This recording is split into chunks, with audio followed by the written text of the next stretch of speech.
বহুল আলোচিত ২১ August grenade হামলা মামলায় বিএনপির ভারপ্রাপ্ত চেয়ারম্যান তারেক রহমান সহ সব আসামিকে খালাস দিয়ে হাইকোর্টের রায় বহাল রেখেছে আপিল বিভাগ। এতে করে আসামিদের মুক্তি পেতে আর কোনো বাধাই রইল না। ২০০৪ সালের ২১শে আগস্ট রাজধানীর বঙ্গবন্ধু অ্যাভিনিউতে আওয়ামী লীগের সমাবেশে গ্রেনেড হামলায় ২৪ জন নিহত ও ৩ শতাধিক নেতাকর্মী আহত হয়। দীর্ঘ আইনি প্রক্রিয়া শেষে ২০১৮ সালের ১০ অক্টোবর ওই ঘটনায় করা হত্যা মামলায় ১৯ জনকে ফাঁসি এবং তারেক রহমান সহ ১৯ জনকে যাবজ্জীবন কারাদণ্ড দেন বিচারিক আদালত। রাজনৈতিক পট পরিবর্তনের পর গত বছর ১ ডিসেম্বর মামলাটির ডেথ রেফারেন্স ও আপিলের শুনানি শেষে সব আসামিদের খালাস দেয় হাইকোর্ট। এরপর রাষ্ট্রপক্ষ রায়ের বিরুদ্ধে আপিলের অনুমতি চেয়ে আবেদন করলে গত ১ জুন আপিলের অনুমতি দেয়া হয়। সেই আপিলের শুনানি শেষে আজ রায় দিল প্রধান বিচারপতি ডক্টর সৈয়দ রেফাত আহমেদের নেতৃত্বাধীন ৬ বিচারপতির আপিল বেঞ্চ। রায়ে বিএনপির ভারপ্রাপ্ত চেয়ারম্যান তারেক রহমান সহ সব আসামিকে খালাস দিয়ে হাইকোর্টের রায় বহাল রেখেছে আপিল বিভাগ।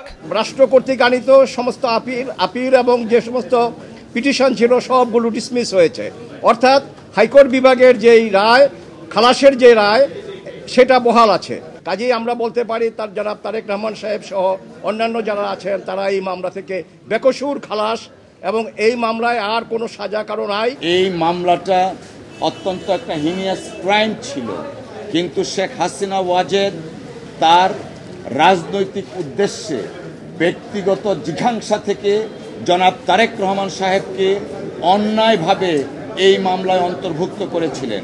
আদালত বলেছেন এই স্বীকারোক্তিমূলক জবানবন্দিগুলো মোটেও নির্ভরযোগ্য নয়। জবানবন্দিগুলো আদায় করা হয়েছে নির্যাতন এবং নিপীড়ন করে। দ্বিতীয় কারণ বলেছেন যে স্বীকারোক্তিমূলক জবানবন্দিগুলো আদায় করার আগে কোনো ম্যাজিস্ট্রেটের আদেশে তাদেরকে পুলিশ কাস্টাডিতে নেওয়া হয়নি, তাদেরকে নেওয়া হয়েছিল টিএফআই সেলে, টাস্ক ফোর্স ইন্টেলিজেন্সে, কোনো আইনি স্যাংশন করা ছাড়াই, কোনো বিচারিক আদেশ ছাড়াই। এই হামলার ঘটনা নতুন করে সঠিক ও স্বাধীন তদন্ত করার বিষয়ে হাইকোর্ট যে পর্যবেক্ষণ দিয়েছিল আপিল বিভাগ তা বাতিল করে দিয়েছে। একটা অবজারভেশন ছিল হাইকোর্টের যে মিনিস্ট্রি অফ হোমকে ডাইরেকশন দিয়েছিলেন যেন এটা প্রপারলি ইনভেস্টিগেট করা হয়। সেই ক্ষেত্রে বলছেন আপিল বিভাগ যে এটি সেপারেশন অফ পাওয়ার যে নীতি আছে এই নীতিকে ভায়োলেট করে। কি করবে সরকার এটি তাদের দায়িত্ব, কোর্ট সেটা ডিকটেট করবে না। এই জন্য সেখানেও বলেছেন এই অবজারভেশনগুলোকে এক্সপান্স করে দিয়েছেন। রাষ্ট্রপক্ষ জানিয়েছে রায় পূর্ণাঙ্গভাবে প্রকাশ হবার পর রিভিউ করা হবে কিনা তা বিবেচনা করা হবে। আমরা সিদ্ধান্ত করে নিব যে আমরা রিভিউতে যাব কিনা। রিভিউ যদি করার মতো থাকে স্টেট যাবে, রিভিউ করবে। এটা লাস্ট স্টেজ আর কি, রিভিউ তো পরে কিছু নাই। আইনজীবীরা জানান অন্য কোনো মামলা না থাকলে ২১ আগস্ট মামলায় অভিযুক্ত কেউ কারাগারে থাকলে তাদের মুক্তিতে আর বাধা নেই। আনোয়ার হোসেন, মাছরাঙা সংবাদ, ঢাকা।